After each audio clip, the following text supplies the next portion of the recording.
For the lifelong learners out there who just love a really good, aha moment, welcome to the deep dive. Yeah, thanks for joining us. We've got a pretty wild one today. We really do. Today, our mission is to sort of unpack this profoundly fascinating concept. It's basically a structural universe laid out across two very unique documents that we have right in front of us. Right, and it's an exploration into a system called pure maths determinism. This is quite the title, right? Oh, absolutely. Yeah. I mean, it sets an incredibly specific expectation right from the very first syllable. Like, it essentially promises a reality governed entirely by, unbreakable rules. Unbreakable rules, yeah. And when you actually look at the materials that define this reality, you immediately realize this isn't just like theoretical musing. No, not at all. The two sources we're analyzing today, they're distinct, but they are deeply, fundamentally locked together. So the first one is a visual document. The printout. Right, the printout. It's titled Pure Maths Determinism - 4x6 CVS Print.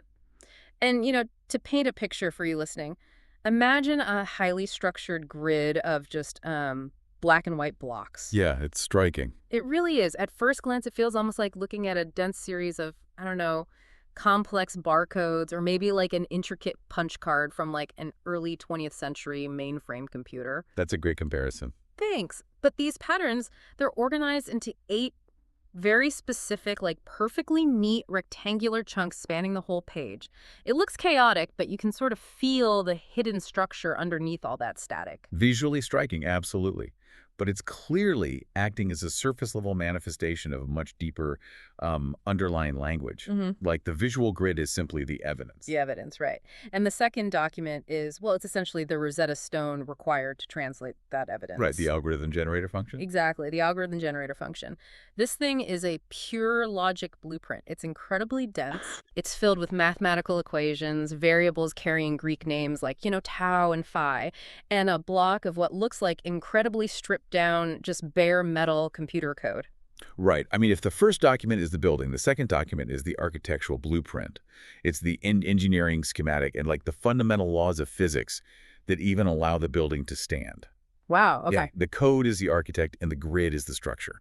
So the goal today for you listening is to understand how these two documents work in tandem, to define a system that creates incredibly complex, emergent visual patterns out of absolute mathematical certainty. Utter certainty. Right. We're talking about utilizing pure logic gates and absolute zero randomness to create an output that, to the naked eye, looks wildly unpredictable.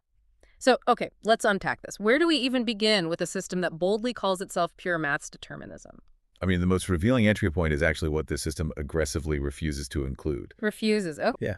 If we direct our attention to the subtitle of the second document, the algorithm generator function right beneath the main header, it lists 3 foundational rules, Right. 3 absolute exclusions. Okay, I see it. It reads, quote, no floats, no random, no time. No floats, no random, no time. No floats, no random, no time. It reads like a minimalist manifesto. Oh, it functions entirely as a manifesto. Because in the realm of computer science, if your goal is to achieve absolute unbreakable determinism, meaning an algorithm will behave in the exact same manner, yielding the exact same granular result every single time it's executed. Right. From today until the eventual heat death of the universe. Wow. Okay. To get that, you must ruthlessly eliminate any variable that introduces even a fraction of ambiguity. And those 3 floats, random and time, they are the historic agents of computational chaos. Okay, I think we need to really slow down and break those 3 exclusions down for the listener. Because while, no random seems kind of intuitive on the surface, no floats and no time might seem a bit perplexing. Yeah. I mean, why would a purely mathematical computer algorithm care about the concept of time? Well, it goes back to how a machine, which is fundamentally deterministic, attempts to simulate unpredictability. Right, because computers aren't naturally random. Exactly. A computer cannot simply conjure a number out of the ether. It only executes instructions. So when a software engineer needs a random number, say, for a video game mechanic or a cryptographic key, the computer relies on a mathematical formula. But that formula requires a starting point. an initial value known as a seed. Right, right. Because if you don't give the formula a unique seed, it's just going to do the exact same math and spit out the exact same quote-unquote random number every single time you ask it. Exactly. To circumvent that, computing systems historically look to something that is constantly changing. The internal hardware clock. You got it. They will extract the precise current time, often down to the millisecond or microsecond, and feed that highly specific fleeting number into the formula as the seed. Ah, okay. So because the exact microsecond is constantly moving forward, the seed is literally never the same twice. Exactly. Which means the formula's output appears entirely random to the user. It appears random, but it is technically pseudo-random. It is entirely dependent on the external variable of time. Oh, wow. So by proudly declaring no time, the architect of the pure math determinism algorithm is severing all ties with the real-world clock. Right. It doesn't care what time it The is. system does not care if it's executed in the year 2026, the year 4000, or a billion years in the past. It possesses no external inputs. It is a completely closed loop. It's totally isolated from the flow of reality. Okay, that makes perfect sense. And that actually knocks out no time and no random in one unified philosophical blow, right? Yes, they are deeply connected. By removing time, you disable the engine that drives standard randomness. But let's talk about no floats. The floats. Yeah. I know a float in programming refers to a floating point number, but why are decimals and fractions banned from this austere universe? Well, floating point arithmetic is the standard method computers use to represent real numbers. Numbers that require a decimal point, like 3.14159, or incredibly massive and microscopic values. Sure, just regular decimals. Right. But there is a fundamental friction here. Computers operate natively in base 2 binary logic. They only understand states of on and off ones and zeros. Humans, however, conceptualize math in base 10. Okay. The friction arises because not all base 10 fractions can be represented perfectly and cleanly in base 2 binary. Oh, it's like trying to write out 1/3 as a decimal in base 10. You get 0.33333, and the threes just, cascade off the edge of the page infinitely. Yes, exactly. You can never write the true absolute value. The perfect parallel. And the computer only has a finite amount of physical memory allocated to store that floating point number. Eventually, it hits a physical wall. It runs out of space. Yes. So it has to truncate the data. It has to round it off. Yeah. And this creates a microscopic, almost imperceptible rounding error. Now, in a vacuum, for a simple calculation, that error is meaningless. But if you take that slightly imprecise rounded number and feed it back into a recursive algorithm that runs millions or billions of calculations. No. That microscopic error compounds? It compounds. It cascades. It's like the butterfly effect taking place entirely inside the silicon of the processor. Like a single dropped decimal place eventually causes a mathematical hurricane. And the chaos goes even deeper than that. Really? How? Well, different computer architectures, different generations of microchips, and different operating systems might handle those microscopic rounding decisions in subtly different ways. Wait, so the math changes depending on the computer? Subtly, yes. An algorithm utilizing floating point math executed on your machine might produce a profoundly divergent final output compared to the identical algorithm executed on my machine on the other side of the world. Ambiguity creeps in. Oh, wow. Okay, the philosophy here is really clicking into place. Let me try an analogy. Go for it. Standard computer programming, the kind that embraces time seeds and floating point math, is kind of like baking a complex cake in a slightly drafty kitchen. Okay. You have a precise recipe, you measure your ingredients, but the reality of the environment interferes. Your oven temperature subtly fluctuates, the humidity in the room changes based on the weather outside, maybe the specific brand of flour you bought has a slightly different protein content this week. Right. You follow the instructions and you end up with a cake every time. But if we put it under a microscope, it's a microscopically different cake every single time you bake it. That is a highly effective way to visualize it. The macro-level outcome is fundamentally similar, but the micro-level details are utterly subjugated by environmental chaos. Exactly. But pure maths determinism, the system we are analyzing today, is rejecting the drafty kitchen entirely. It's like setting up a flawless, mathematically sealed chemical reaction inside an absolute vacuum chamber. You introduce the exact same atomic inputs, entirely isolated from any atmospheric interference. Zero drafts. Zero temperature shifts. Because there is no time and there are no microscopic rounding errors, you are mathematically guaranteed to yield the exact same molecular output every single time until the universe stops expanding. Eternal identity, that is the philosophy of this system. It's a wholesale rejection of the messy, ambiguous, good enough reality of modern computing. Yeah. It favors an austere, unforgiving, perfect logic. So if we completely eliminate all chaos, all time, and all ambiguity, what does that perfect vacuum actually look like when it's rendered into something we can physically see? Well, that's where we look at the print. Let's transition from the invisible rules to the visible artifact. Let's look at the first document, the 4x6 CVS print. This is where we see the physical proof of the mathematics. Right. And for you listening, we need to carefully decode the anatomy of what we're actually looking at. So the document's header explicitly states it features 144 rows and utilizes something called 18-bit emergence. 18-bit emergence, yes. Below that header, the page is dominated by 8 distinct separate blocks of these intricate black and white grids. They are laid out pretty elegantly in 2 columns of 4 blocks each. And if we look closely at the formatting, each of these 8 blocks is accompanied by a highly specific label. They're numbered sequentially, A through A7.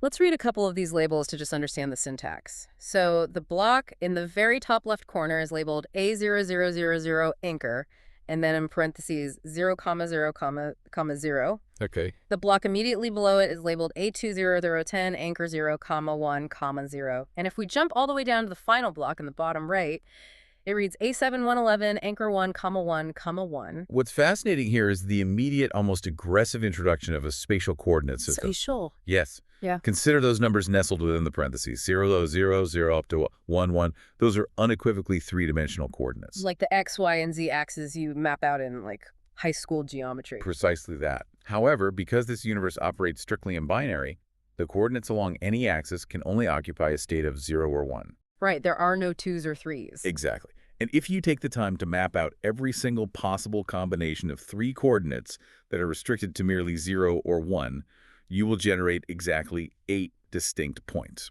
Conceptually, these 8 points map flawlessly to the 8 physical corners of a perfect cube suspended in 3-dimensional space. Oh, wow. Okay, so these 8 blocks of black and white grids aren't just arbitrary lists of data slapped onto a page. No. They physically represent the 8 vertices, the 8 foundational pillars of this entire mathematical structure.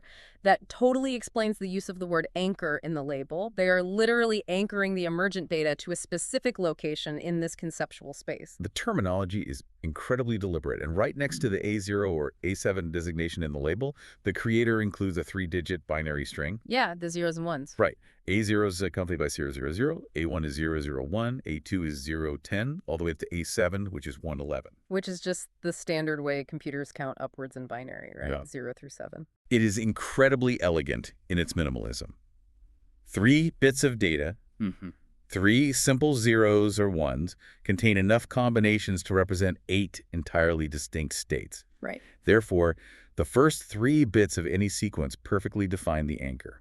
Okay, so that establishes the anchor. But the document's header boasted about 18-bit emergence?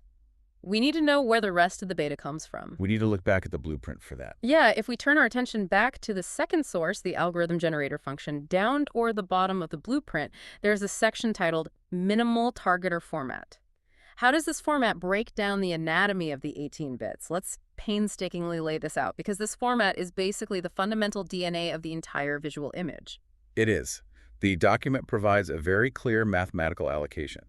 It states that a single row is constructed by adding together 4 specific elements. Okay. An anchor, a facet, an orientation, and an elemental block. Let's take those pieces one by one. The format allocates 3 bits to the anchor. We just solved that mystery. That's the 00 or the 111 that acts as the spatial coordinate, telling us which of the 8 blocks we are currently looking at. The first 3 bits are purely spatial data, the address. Next, the format allocates 3 bits to the facet. Okay, so following the exact same binary logic we just used for the anchor, 3 bits means there are 8 possible combinations. So there are 8 possible facets residing within each of the 8 anchors. We are building layers of iteration, yeah. Following the facet, the format allocates 2 bits for orientation. 2 bits. Right. 2 bits provide exactly 4 possible combinations. Yeah. 00, 01, 10, or 11. And finally, the format reserves a massive block of 10 bits for what it calls the elemental component. And if we do the basic arithmetic here. Let's see. 3 bits for the anchor, plus 3 bits for the facet, plus 2 bits for the orientation, plus 10 bits for the elemental. You arrive perfectly at 18. 18. That is the source of our 18-bit emergence. Every single horizontal row in this document, every discrete line of black and white pixels is exactly 18 bits long. No more, no less. And the logic blueprint actually provides the final calculation confirming this structure right below the format string. It explicitly states, 8 anchors multiplied by 18 lawful rows exactly equals 144 generated rows. Which satisfyingly matches the 144 rows promised in the subtitle of the very first document. It's all locking together perfectly. It really is. Let's visualize how this 18-bit sequence actually looks on the page. In the visual print, tucked right underneath the label for each block, let's just use block A0 as our example, there is a string of letters printed very faintly. Yes, AAA space. FFF space, OO space, EEEEEE 2 Sertanes. It acts as a visual legend, a typographical map designed to help the human eye parse the dense black and white grid printed directly below it. Right. It's visually showing you exactly how those 18 bits are distributed horizontally across the columns. So the first 3 vertical columns of the grid align perfectly under the 3 A's, the anchor. Right. The next 3 columns align under the F's, the facet. The next 2 align under the O's, orientation. And the final 10 broad columns encompass the S, the elemental bits. Exactly. And if you lean in and look closely at the actual black and white pixels in the image. Actually, hold on. Let me look at block A. What pattern are you noticing? Well, looking at block A with the first 3 columns of the grid, the section governed by the anchor, they're completely white. Just solid blank space all the way down the block. Right. Now, in binary, a white space is typically interpreted as a 0 and a black space as a 1 or vice versa, but it's always consistent. Here, the first 3 columns are totally blank. And the label for the block is A0, which has the binary identifier 000. Apply that same observation to block A7 at the bottom right of the page. Okay, let's see. The label is A7, binary identifier 111.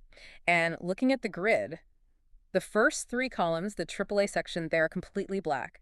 3 solid, uninterrupted dark bars dropping all the way down the block. 1, 1, 1. Oh, wow. The visual artifact perfectly mirrors the underlying binary data structure.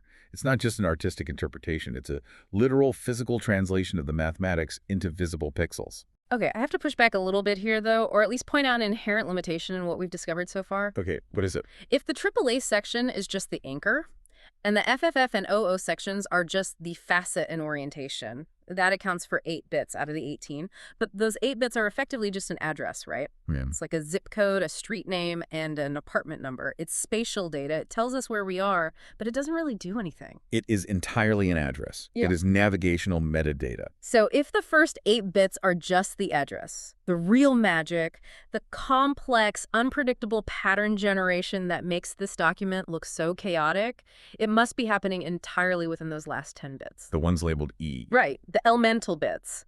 Because when you look at the image, the anchor columns are just boring, solid vertical lines. But the elemental columns, they are a chaotic, deeply intricate tapestry of black and white. It looks like visual static on a Birkin television set, yet you know it's highly structured. That is a crucial observation.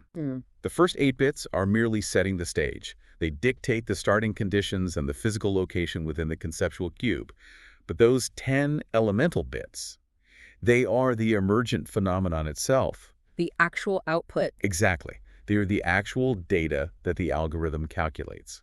And to truly understand how those 10 seemingly chaotic elemental bits are born out of absolute order, we have to transition our focus away from the visual output entirely. Back to the blueprint. Back to the blueprint. We have to open the hood and examine the mathematical engine that drives this entire determinism universe. The engine room, the place where the addresses are actually turned into chaotic matter. Yes. And in the second source document, the algorithm generator function, this engine is grandly titled the exact elemental emergence law. The exact elemental emergence law. I mean, it sounds incredibly intimidating, like something carved into a stone tablet, you know. Let's break it down so it doesn't feel so dense for the listener. There are 3 main mathematical equations listed in this section. Let's take them sequentially. The first one is mercifully short. It states tau equals O1 XOR O2. Right. And before we can even begin to dissect what that equation accomplishes, we must define the operation at its core, the XOR operation. XOR, exclusive OR. Exclusive OR. It is the fundamental molecular building block of this entire algorithmic system. Okay, let me try to explain the concept of an XOR gate to the listener without, falling into dense computer science jargon. We do. An exclusive OR gate is basically like a very strict, highly opinionated bouncer at an incredibly exclusive nightclub. A nightclub bouncer. Okay, Yeah. I like where this is going. Walk us through the logic. Let's say we have two friends, Alice and Bob. They represent our two inputs. In binary, a 1 means they show up to the club door. A 0 means they decide to stay home. Sure. This particular XOR bouncer has one unwavering rule. He only wants individuals. He despises couples. Okay. So if Alice comes to the door alone, meaning she is a 1, and Bob is a 0, the bouncer smiles and lets her in. The output of the gate is 1. The condition is met. Right. Now, if Bob comes to the door alone, he's a 1, Alice is a 0, the bouncer also lets him in. The output is 1. The condition is still met. One individual. But if Alice and Bob try to come to the club together, they are both a 1. The bouncer holds up his hand, says, "Absolutely not, exclusivity ruined," and turns them both away. The output becomes 0. Exclusive OR. One or the other is permitted, but absolutely not both. Right. And obviously, if neither of them bothers to show up, both are 0. Nobody is at the door to get in, so the output remains 0. And if you imagine 3 people showing up, say Alice, Bob, and Charlie, the XOR bouncer just processes them sequentially. How so? Alice and Bob together, that's a 0. But then Charlie shows up alone to that 0 result, making it a 1. It's a mechanism that constantly toggles based on parity. That is a phenomenal analogy. Stripped to its mathematical essence, XOR is a bitwise operation that returns a 1 only if the two inputs are fundamentally different from one another. Different, right. If the inputs are the same, whether they are both 1s or both 0s, it returns a 0. It is, at its core, a mechanism designed purely for finding and highlighting differences. Okay, armed with that understanding, let's look back at the first equation. Tau equals O1 XOR O2. Right. The variables O1 and O2 represent the two orientation bits from our 18-bit structural format. Remember the OO section of the legend? Yes, the 2 bits sitting right before the massive elemental block. Exactly. So the variable tau is simply the resulting value of passing those two orientation bits through our XOR bouncer. It is comparing them. Okay. If the orientation sequence is 0, 1, or 10, meaning they are different, tau becomes a 1. If the orientation sequence is 0, 0, or 11, meaning they are identical, tau becomes a 0. It takes two distinct pieces of orientation data and condenses them into a single, highly significant binary flag. Wow, it's like distilling the raw essence of the orientation into a single drop. That's step 1. Okay, that's step 1. But step 2 is where the math suddenly looks much more intimidating. We have a variable called phi. Ah, phi. This is the moment where the elegance of simple rules begins to compound into profound complexity. What's fascinating here is how it layers. Yeah, I'm going to describe the mechanics of the phi equation because reading the raw syntax character by character is just going to sound like static to the listener. Please. Essentially, it takes 3 variables called A, B, and D and starts passing them through our XOR bouncer. Let's establish what A, B, and D are. If we look further down at the Python code section, it explicitly clarifies that A, D, and D are derived directly from the anchor. Ah.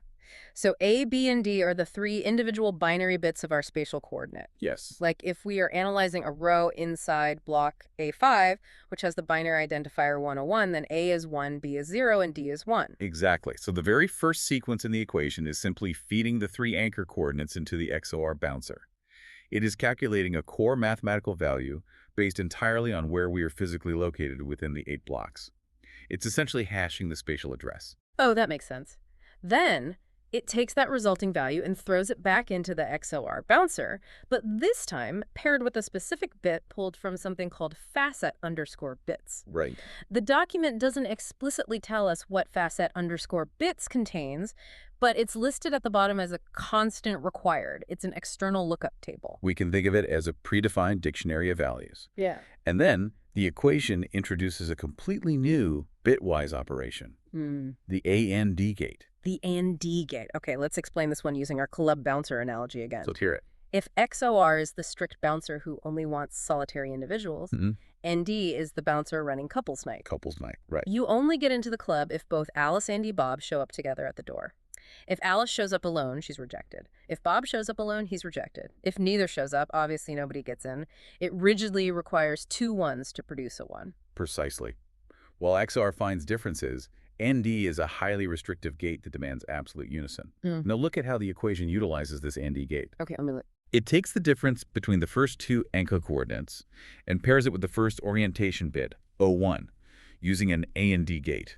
Wait, let me make sure I'm following the logic there. That means the mathematical difference between the anchor coordinates is only allowed to survive and affect the final phi value, if O1 happens to be a 1. Yes. If O1 is a 0, the A&D bouncer shuts the whole thing down, rendering that entire section of the equation a 0. It acts as an absolute block. And the equation does the exact same thing again, using the second orientation bit, O2, paired with an A&D gate to control the difference between the remaining anchor coordinates. Oh, wow. I see what's happening. The orientation bits, O1 and O2, are literally acting as physical light switches. They are. They're turning specific mathematical modifiers on or off based entirely on the row's orientation. This represents the sheer brilliance of low-level bitwise logic. In a standard programming environment, a developer would use clunky, verbose if-then statements, like if orientation is 1, then do this math. Right. Here, the mathematics itself is the conditional logic. The structural data is physically modulating the equations. That is incredibly elegant. It's like self-governing math. So by the time we reach the end of this dense phi calculation, the algorithm has taken the 3 anchor bits, the 3 facet bits, and the 2 orientation bits, smashed them all together through these bouncers, and boiled them down into one single, highly calculated bit, a 1 or a 0. That singular bit is phi. And phi immediately becomes the master modifier for the third and final step of the law. The final step, the actual generation of the 10 chaotic elemental bits. Yeah. The document shows an equation for an array called E, which clearly stands for elemental, and it's governed by a loop. Below the mathematical notation in the code snippet, we see a specific instruction, a bounded loop set to run exactly 10 times. Bounded loops, meaning it's not going to run infinitely or randomly. It's going to run this specific equation exactly 10 times, meticulously calculating the elemental bits one by one from position 0 all the way to position 9. Yes. Let's examine the mechanics of what it calculates during each of those 10 cycles. Okay. It begins by pulling a base bit from another constant lookup table, this one labeled C. It uses the current facet and the current position in the 10-bit sequence to find a specific starting value. Okay, so it reaches into table C, grabs a starting bit, and then it immediately starts throwing that bit through a gauntlet of XR bouncers. And the modifiers for these bouncers are fascinating. They are. It brings back our spatial anchor bits, A, B, and D, and uses them as switches again, pairing them with A and D gates to pull values from yet another massive constant table called T. The pattern repeats itself, but with greater consequence.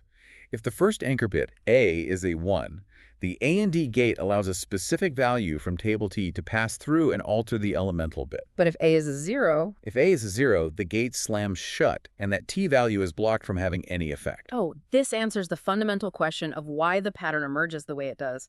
The anchor coordinates aren't just a passive address sitting on an envelope. They actively, aggressively shape the math of the elemental bits. Exactly. This guarantees that the chaotic pattern generated in block A in the top left will be mathematically distinct from the pattern generated in block A7 in the bottom right, because their spatial coordinates are acting as completely different sets of switches. The location dictates the physical reality of the data. And then, for the grand finale of the calculation, it adds 2 final XOR bouncers to the gauntlet. Right. It brings back tau, that distilled essence of the orientation we calculated at the very beginning, and uses it as one final switch to pull a value from the T table. Yes. And then unconditionally, without any switches or gates, it shoves the entire sprawling result through one last XOR bouncer against phi, that master modifier we spent so much effort calculating earlier. It is staggering when you take a step back and view the architecture as a whole. The underlying operations are almost insultingly simple. Just on and off. On, off, compare, combine, the strict bouncer, the couples-only bouncer. But they are layered so deeply, recursively referencing each other that they weave profound complexity. And the true secret lies in those constant tables, facet_bits, C and T. Yeah, I really want to spend a moment on those constants. The document lists them at the bottom, acknowledging they are constants required. They are just static arrays of data, but they seem to carry so much weight. They carry all the weight. If the XOR and AD gates represent the unchangeable laws of physics in this universe, gravity, electromagnetism, The constant C, T, and facet underscore bits represent the biological DNA. Oh, I see. They are the unique, highly specific genetic material of this exact algorithm. Right. If you were to go into the code and change even one single 0 to a 1 inside that massive constant C table, the laws of physics would remain the same, but the entire visual output of all 144 rows would radically, catastrophically change. The grid would be entirely unrecognizable. The structure of the mathematics creates the framework for complexity, but those specific constants dictate the precise final form that complexity takes. It's somewhat like how all mammals share the exact same foundational biological framework, bones, organs, cellular structures, but the specific sequence of DNA constants determines whether that framework grows into a tiny field mouse or a massive blue whale. It is a very organic biological analogy for an aggressively synthetic, rigid system. But the philosophical parallel holds completely true. So we've exhaustively walked through the theoretical math, the exact elemental emergence law. But the beauty of the second document is that it doesn't leave us stranded in the realm of mathematical notation. It actually translates this theoretical law into functional, executable code. It provides a section titled the Minimal Runnable Function Core. The Minimal Runnable Function Core, the abstract law rendered as concrete code. And it's written in what appears to be Python, which is a very clean, highly readable programming language. The subtitle reiterates the philosophy we discussed earlier. It relies purely on integer bitwise law, XOR, AND, tuples, bounded loops. No external bloat. Right. There are no massive external software libraries being imported. There is no bloated framework. It is just the bare metal logic. Let's look at how this code is structured. It opens with a very tiny helper function. A helper function designed to manipulate raw integers. It takes a standard number and subjects it to bitwise right-shift operators. Okay, let's explain what a bitwise shift is conceptually, because reading the code syntax with all its ampersands and arrows isn't very helpful for the listener. How do the computers shift a bit? Imagine a conveyor belt carrying a sequence of boxes where each box can hold either a 1 or 0. That sequence represents a binary number. Okay. A bitwise right-shift operator simply commands the conveyor belt to physically move one position to the right. The box at the very end of the belt falls off into the abyss and is deleted. Just gone. Gone. And an empty box containing a 0 is placed at the very beginning of the belt to fill the gap. Oh, wow. So it physically alters the value of the number by sliding the data across memory. Yes. This tiny helper function uses those shifts, combined with our strict A and D bouncers, to take a standard integer, say the number 5, and slice it apart like a prism-splitting light. It isolates the individual bits that make up that number, separating them into a discrete 1, a 0, and a 1. I see. It's breaking down a unified number into its constituent binary atoms so the rest of the algorithm can manipulate them individually. Precisely. And it returns these separated bits wrapped in something called a tuple. I know a little bit about Python. A tuple is a very specific type of data structure. It is an ordered immutable list. The key word there is immutable. Unchanging. Once a tuple is created in memory, its contents can never be altered, overwritten, or modified. Which perfectly aligns with the core manifesto of absolute certainty. No variables are allowed to shift under our feet once they are established. So that's the helper function prepping the data. Then the code defines the elemental function. And looking closely at it, this function is literally just the exact elemental emergence law we just spent 20 minutes discussing, translated line by line into Python syntax. It is a flawless one-to-one translation. It unpacks the anchor bits, utilizes the caret symbol to represent our XOR bouncers, calculates the master modifiers tau and phi, and initiates the 10-cycle bounded loop to forge the elemental bits. But the true driver of this entire operation, the conductor of this symphony, is the final function listed. DefGenerate. Let's walk through the mechanics of this function because this is the engine that actually constructs the 144 visual rows. Guide us through its logic. Okay, the generate function begins by creating a completely empty list in memory. This is our blank canvas. Then it initiates a sweeping loop. It tells the computer to iterate through the anchors. The anchors being our list of 8 spatial corners, starting at 1000 euro and ending at 111. Right. And for every single one of those 8 anchors, it enters a secondary nested loop. It iterates through the specific predefined combinations of facets and orientations that are deemed lawful. So for each of the 8 spatial locations, it meticulously cycles through the 18 specific valid structural configurations. And inside that nested loop, the actual assembly takes place. The code literally glues the pieces together. It takes the spatial anchor bits, glues on the facet bits, glues on the orientation bits, and finally it calls that complex elemental function to calculate and glue on the 10 chaotic emergent bits. It physically concatenates the data into a solid, unbroken 18-bit string. Once that 18-bit row is assembled, it drops it onto our blank canvas. And it repeats this process until the loops are exhausted. Finally, it returns the finished canvas containing all 144 rows, and it returns them, once again, as an immutable tuple. It locks the final data structure in a vault. The efficiency is remarkable. In approximately 30 lines of stripped-down code, utilizing only the most primitive mathematical operations available to a processor, it generates the entirety of the staggering visual matrix we examined in the first document. And you know, scanning down to the very bottom of the code document, there is a small footer note that really caught my eye. Oh, the footer. Yeah. It states, quote, CVS print artifact, generator law, not generated matrix output. I need to pause and ask for some philosophical clarification here. Sure. This code document, this algorithm generator function we've been tearing apart, it isn't actually the final image we looked at, is it? It's just the recipe. That is a vital defining distinction, and it touches on the profound beauty of this deterministic system. The code document is pure, unmanifested potential. It is merely the set of instructions. The first document, the CVS print with its dense black and white grids, is the artifact. It is the physical realization of those abstract instructions colliding with computational effort. The code is the sheet music resting silently on the stand. The visual image is the symphony echoing through the concert hall.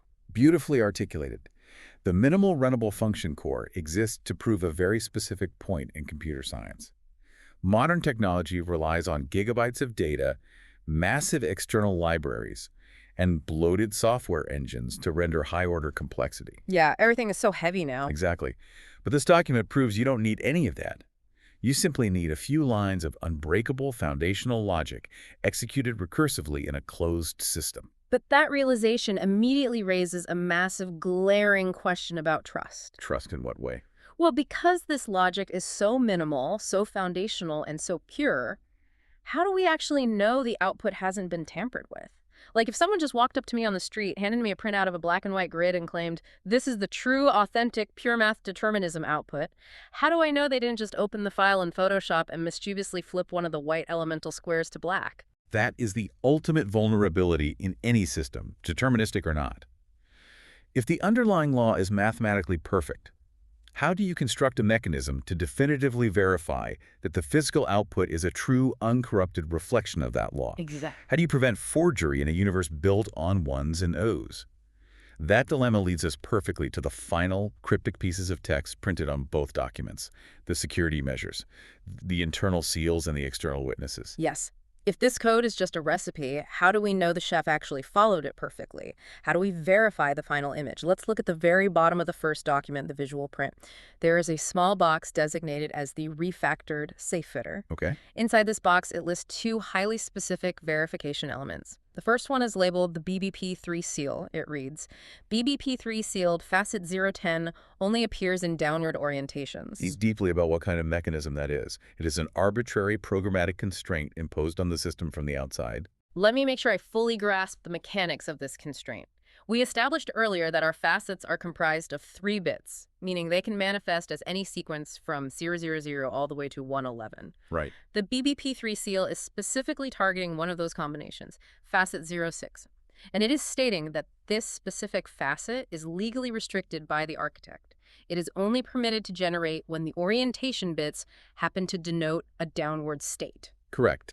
The document doesn't explicitly define which binary sequence represents downward. It could be 10 or 11, but the fundamental rule itself is absolute and clear. It's just so remarkably quirky and specific. Like, why would an architect go through the immense effort to build a mathematical engine of pure, unadulterated logic and then slap this weird, highly specific, arbitrary behavioral rule on top of it? It feels almost like a deliberate artist's watermark hidden in a painting. It functions exactly like a watermark, or perhaps more accurately, a secret cryptographic handshake. It is a mathematical proof of intention. Proof of intention, okay. In a system governed by true randomness or organic chaos, the facet 010 would inevitably, eventually pair itself with every single possible orientation state. It's statistically guaranteed. Sure, eventually it would happen. By artificially and aggressively restricting its behavior, the creator has embedded a structural signature deep within the DNA of the output.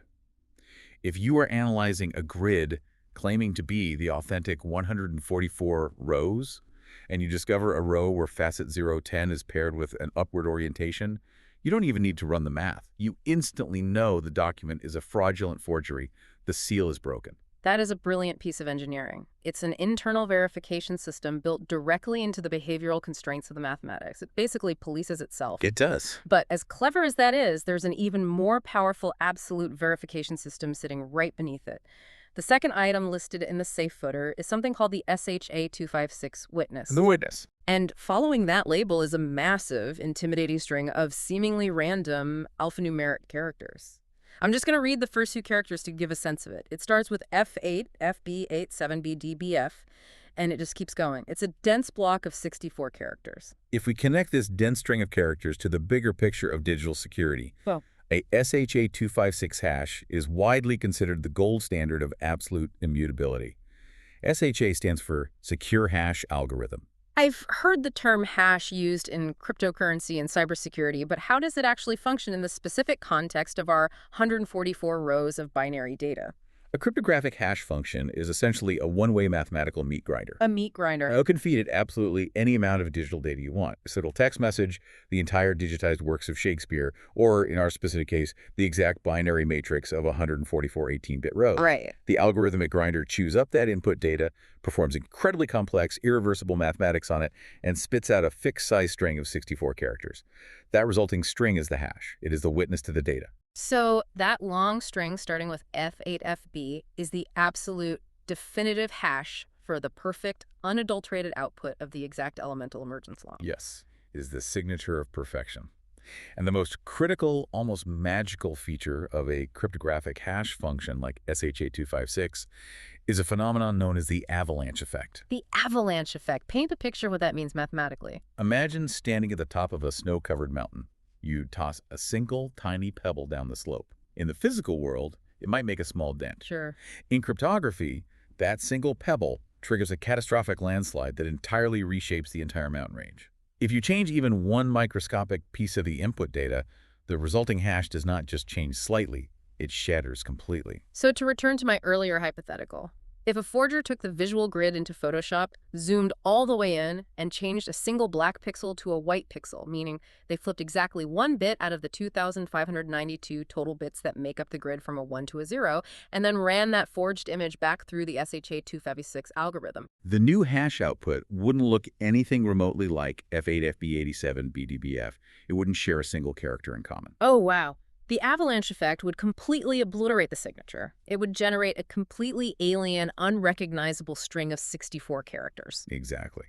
The hash acts as an eternal, mathematically infallible digital fingerprint. By publishing the hash alongside the code, the creator is making a definitive statement. Which is? Here's the raw mathematics. Here is the visual output, and here's the unforgeable fingerprint of the perfect output. You don't have to trust me. You can run the math yourself, generate your own output, hash it, and if your resulting hash matches my witness hash perfectly, you have mathematically proven beyond any shadow of a doubt that your file is an exact, uncorrupted replica of the original truth. It is the ultimate lock and key mechanism. The XOR and AND gates generate the profound visual complexity. The internal BBP3 seal provides the structural watermark hidden within the behavior, and the external SHA-256 witness provides the cryptographic lock that seals the entire universe in a vault. It's conceptually impenetrable. It is a meticulously engineered, closed-loop system of absolute, uncompromising verification. It begins with the total rejection of the ambiguous. No floating-point rounding errors, no reliance on the shifting sands of time. It builds its complexity through rigorous, foundational, bitwise laws, and it seals the final result so tightly that unauthorized alteration is mathematically, practically impossible. So, what does this all mean for us? When he started this deep dive, we were looking at a universe defined by the phrase pure math determinism, and over the course of this exploration, we have journeyed deep into the mechanics of what that actually entails. We have mapped an uncompromising, isolated universe. Really have. We started by identifying 8 visual anchors, defining the absolute corners of a conceptual mathematical cube. We broke down the anatomy of an 18-bit row, discovering how the majority of it acts merely as a spatial address leading to a destination. The setup. Right. We unpacked the intimidating exact elemental emergence law, learning how simple XOR and ANA gates, our strict bouncers, can layer together recursively, governed entirely by the unique DNA of static constants to create profound visual complexity. We witnessed how that theoretical law translates seamlessly into minimal, elegant Python code, a 30-line blueprint for a bespoke existence. And finally, we saw how that specific existence is verified and protected, utilizing both internal behavioral watermarks and external cryptographic fingerprints to lock the emergent pattern into eternal, unyielding stasis. It really is the purest manifestation of determinism imaginable. It stands as a remarkable artifact of logic, a testament to the power of absolute rules. But I want to leave you, the listener, with a final lingering thought, something deeply philosophical to mull over as you step back out of this perfect, tightly sealed 144-row vacuum chamber and return to our messy, chaotic, drafty kitchen reality. Ah, yes, the world of floating points and the arrow of time. Right. We just spent an hour proving that a highly minimal set of equations, using absolutely zero randomness, actively rejecting all floating point ambiguity, and completely severed from the flow of time, can produce a 144-row matrix of 18-bit emergence that looks, to the naked, untrained human eye, almost entirely chaotic and unpredictable. Yes, it looks like noise. If you didn't have the Rosetta Stone of the mathematics, if you just looked at the elemental bits, you would swear on your life they were placed there by random chance. It is the compelling illusion of chaos, born entirely from perfect, rigid order. Exactly. So here's the provocative thought I want you to carry with you. When you look around at our own universe, when you observe the swirling, unpredictable patterns of the weather, the chaotic fluctuations of the stock market, the firing of neurons in your own brain, or the seemingly random collisions of subatomic particles, how much of the randomness we experience daily is actually true, fundamental chaos? It raises an incredibly profound question regarding the absolute limits of human perception. Are we observing true chaos, or simply our own ignorance of the underlying formula? Are we actually living in a universe that is fundamentally governed by randomness? Or are we just staring blankly at the output of a perfectly deterministic algorithm where we simply haven't discovered the hidden constants and the cosmic XOR gates yet? That's a staggering thought. Are we just looking at the chaotic, elemental bits of reality, completely unable to read the spatial anchor data that dictates their position? If the physical universe is ultimately just a massive, complex 4x6 CVS print, we are merely scientists still struggling to deduce the exact elemental emergence law. Exactly. Maybe every single event, every collision of particles is already written and determined down to the very last bit, and we just don't possess the mathematical capability to hash the output yet. We think our reality is murky and unpredictable, but maybe the image is perfectly clear, perfectly determined, and eternally identical, and we just haven't learned how to read the visual print. Think about the hidden math the next time you shuffle a deck of cards or watch a leaf fall from a tree. Until next time, keep diving deep.